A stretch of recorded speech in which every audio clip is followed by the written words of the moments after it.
Pre-agility week 2. So this will be the final part of the lesson when we start just to leave you homework so you can start some shaping with your dog ready for next week. So next week the behaviour we're looking for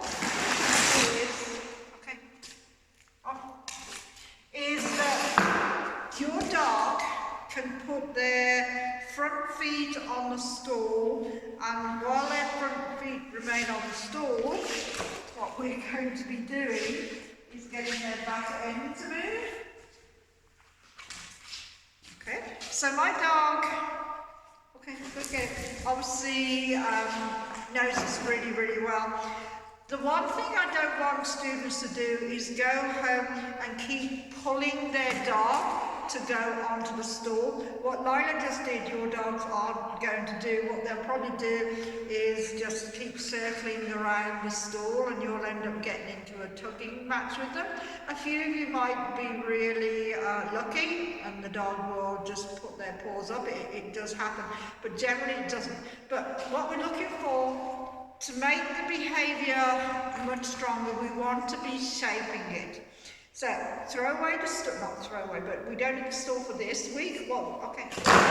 What I'm going to get you to do is, if you go to Costco or the Superstore or something, the boxes that they throw away are the boxes we need. So, imagine this is the typical cardboard box with the low sides to it.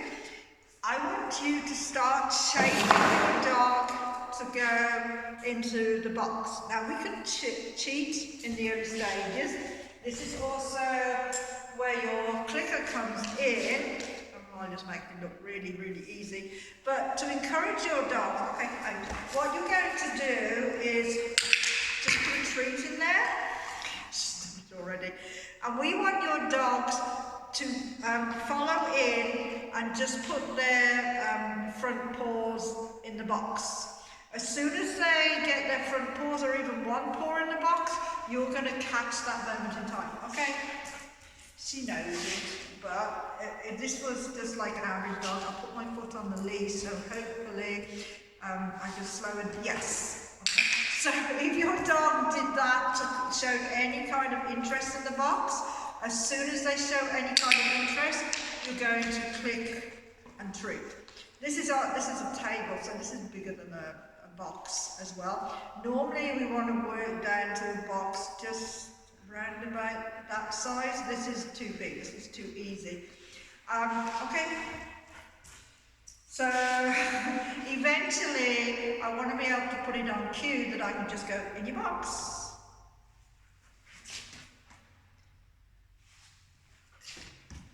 Yes, she knows the game. The game is eventually that we can get all 4 paws in the box, but the way I do it is by building value for it, making it interesting by throwing the treats inside, and anytime she shows interest, moves towards it, looks at it, I'll just say the word yes, and she'll get more and more confident. She'll put 2 feet in. The difficulty is getting the next 2 set of feet in at exactly the same time. This is only like a quick way to show you. It's really hard because the dog knows the behaviour all the way through. If I had a dog that never done it before, I could break it down into different sections for you. But that's all we're looking for ready for next week, that they start to get the idea of how to shape a behaviour, and then we can get it on cue, and then we can start shaping to go onto the footstool.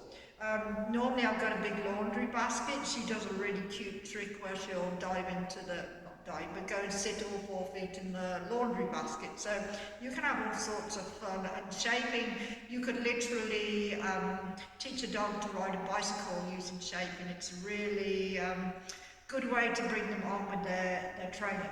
Okay, so okay, in your box. So she stops. I'm going to wait for her to offer 4 feet in, then she'll get a click and a treat. Yes, good. When they don't get rewarded for 2 feet, they'll experiment and bring another behaviour in, which is the one we want. Okay, so she knows this too well. Okay, so that's all I want you to do, ready for next week. And the other piece is value for the reward zone and practice the building the drive in and out the crowd.